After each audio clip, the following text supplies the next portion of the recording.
Hello and good morning for some, good afternoon for others, and good evening for the rest of you. This is Phantom, and we are back with another story. Sorry, it's been a little bit more than a fortnight since I did my last reading. Holiday stuff and New Year stuff and all that, and then just trying to get back in the flow of things is quite difficult. In any case, we're going to continue the epic battle of good versus slightly less good, but still pretty good in the long run by Akumo Kagetsu. I think that's how his name is said. Anyway, believe this is the second chapter of that story. We're going to be doing this, and then hopefully later this week I will get around to For the Ones We Love if I can work out like 6 different voices. Keyword different.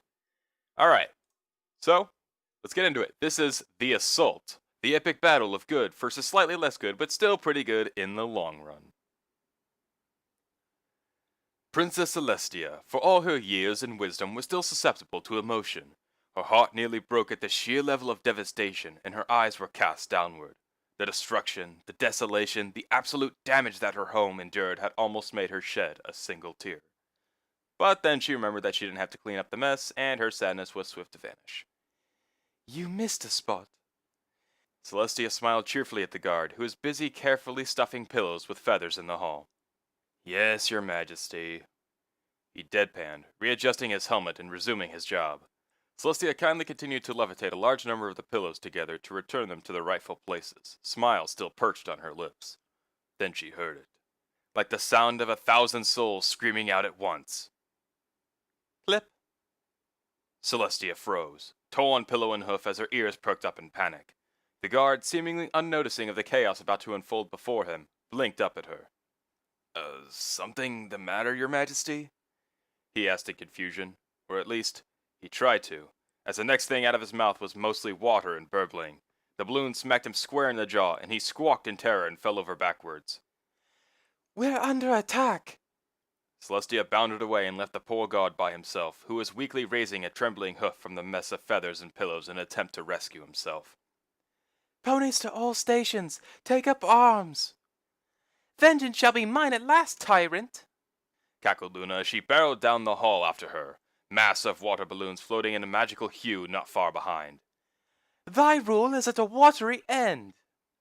Vanilla carefully garnished the row of cupcakes with a loving touch, as she always did for the royal sisters. A smile adorned her yellow face as she layered each one with a caressing layer of icing, careful to keep her mane away lest any stray hairs make it into the treats. She hummed a merry little tune to herself as she carefully placed them onto a tray, the nearly empty castle kitchen seeming a little lonely for this time of night. Moments later, the castle kitchen became much less lonely as Celestia burst through the double doors, eyes wide with fear. Your Majesty! Vanilla gawked in surprise, kneeling. Flee! Celestia was clearly trying not to giggle, and failing horribly. Fly, my servant! But I'm a unicorn. Vanilla blinked. She didn't have time to say much more, as a large red balloon mysteriously wrapped itself around her face. Then, it exploded. She yelped and staggered away in panic, the wicked laughter of her assailant in her ears. You cannot hide behind your precious subjects, Tia! Luna howled in glee, blue glow surrounding her balloons as several more readied themselves in the air. There is no escape! Come and face your balloony fate! Your devilish balloons are no match for midnight snacks! Celestia stood proudly, pulling one from the tray with her hoof. Ooh, that's hot. Did you just make these, Vanilla? The stunned unicorn nodded.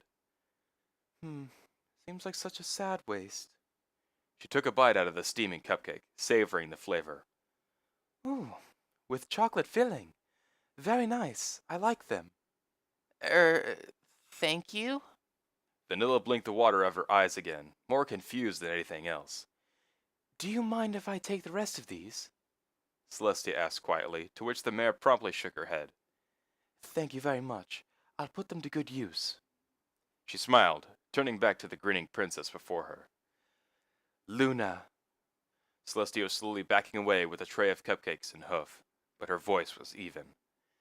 There's not any chance you're willing. Another balloon sailed straight over Celestia's head, and she giggled. I'll take that as a no. She grinned, hurtling one hot cupcake after another at Luna. Ha ha!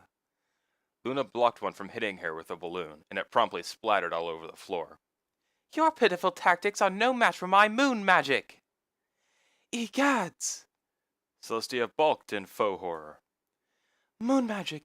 How could it be? With the moon, obviously. The balloon alicorn cackled again, magically chucking a balloon at the princess. No! Shrieked Vanilla, throwing herself heroically in front of the missile. Time seemed to slow down as it made a wet impact, shattering ferociously against the poor defenseless mare's chest. She collapsed to the floor as she landed, one leg still kicking at the air dramatically. Vanilla, my trusty chef! Celestia dropped to her knees. Luna, you fiend! She bellowed dramatically. You shall be avenged! Avenged, I say! I'm still alive, Vanilla whispered, but seemingly unheard. Mwahahaha! Luna tossed another balloon, which Celestia caused to implode with a powerful cupcake barrage. Her supply of dripping water balloons was steadily dwindling, but she still had many. There will be no end to the water balloon mugging. This shall be known in history as the day Celestia was defeated. This ends now. Celestia stood proudly, readying her last cupcake. You shall not advance to the rest of my castle. Betcha I will. Luna smirked. You shall not pass! Celestia shouted heroically, charging with her cupcake held high. She paused to take a bite out of it, and then continued. The resulting explosion nearly destroyed half of the castle, and would come to be known as the day Vanilla Frosting finally returned to Baltimore. And that was The Assault, the epic battle. Wait. The epic battle of good versus slightly less good, but still pretty good in the long run, but written by Akimoku Getsu. Oh, stretch. Okay. So, I want to thank you all for listening. If you want to check out the story, again, as always, it'll be in the description below. If you want to check out the rest of my stuff, go do that. If you want to subscribe, helps out a lot. I'm gonna try to get back into For the Ones We Love. And again, I'm gonna be trying to work out like 5 different voices. So that's why it's been a little bit, and because of Christmas and New Year's. I hope you all had a awesome like holiday and an awesome New Year. In any case, I think I'm done here. So thank you all for listening. I hope you enjoyed, and I will see you in the next video. Peace.